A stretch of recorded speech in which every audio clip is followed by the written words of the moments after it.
Hey, welcome back.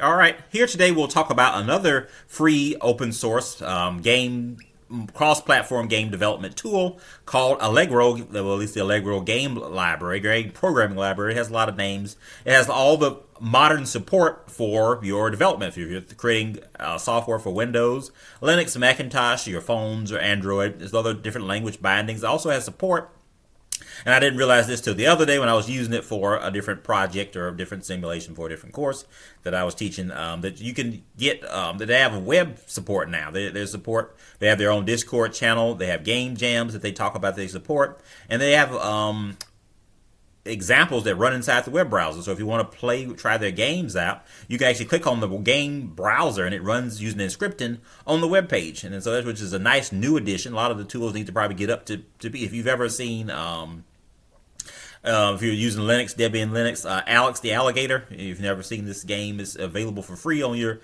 Debian distribution if it even runs on your system. That's a game thing that was made using this. If it may not mean anything to you, but but it's just it's an older game. I'm an older person, so it's a game I remember playing years ago, and I didn't know what it was made out of, and that I looked from demonstration. But anyway, it runs pretty well. Welcome to Allegro. You can, yeah. Anyways, it has support there with script. You can actually look at the source on their website, which is a lot different. It's even better than a lot of the other ones, and maybe the other ones need to catch up. But you can actually go to the GitHub repository and get the source for game projects that they tell you how to, this is the one that the library I used first. Learned how to game program over a decade or two ago when I got into game graphics, programming, and things. They have classes that they've defined all the attributes. It's similar. Remember, there used to be a channel online. It's probably still out there. I think Rachel Morris, I remember watching her channels years ago.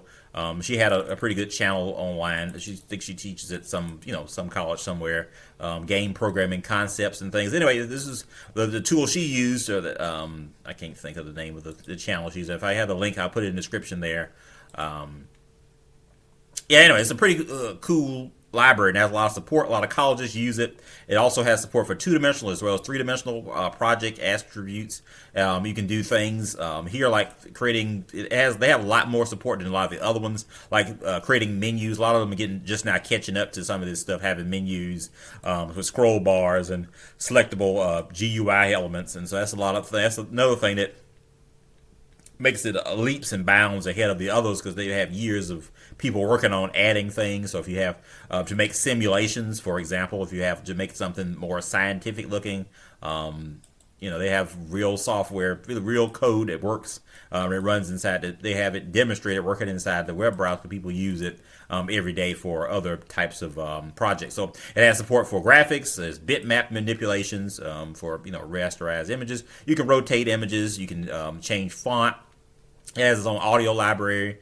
There's tools for output and miscellaneous for different controller inputs. You can do fractals. You can do a lot with these tools now, which is a lot better than what I saw when I first learned how to do. It was nothing. It was nothing. It was just a link, and then there was some tools there, and people putting 10-minute videos online. But anyways, things have changed a lot, at least for the better, out there in the graphics game library. Anyway, if you need tools out there, visit itch.io and look around for more project resources out there. There's games. I'm not really sure there might be a few people making Allegro.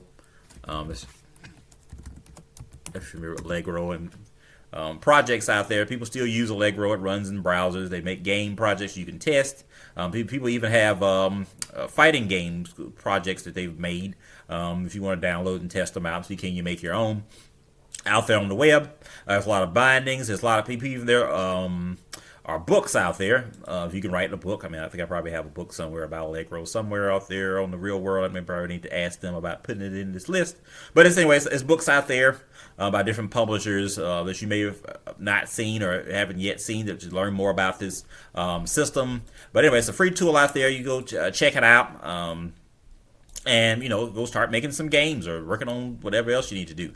I know a lot of people get confused about getting started on game development or learning how to code, but it's pretty easy because it's pretty much straightforward now. Once you learn how to do at least some of the more basic concepts, you should get something working and moving. You get kind of interested in seeing something, especially if no one else can do it and you can. You get a lot more, input from the community out there. You just have to ask online, and people are more than happy to help you because they want to improve their own things. And also there are tutorials here about online tutorials about each version. They're on version 5 now, and then people have beginner writing game tutorials about how to do the graphics, how to control gameplay.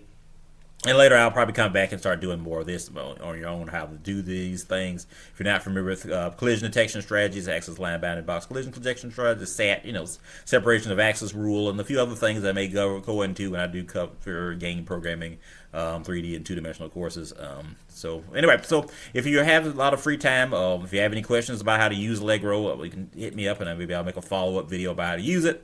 But anyway, this is the Allegro game library. You can check it out at liballeg.org, and they have a lot of support there, and also support shaders now. So if you're making, this is what a lot of people are even getting into, or at least learning about all the other tools out there at their disposal for creating software and development. And also you can write 3D stuff. You can support for Direct 3D is DirectX, right? So and this is OpenGL. So not sure if they have the bindings for abstractions for GPU support yet, but I'm sure they'll probably work on it in the next version. But anyway, I'll see you in the next video, and we'll talk more about gaming.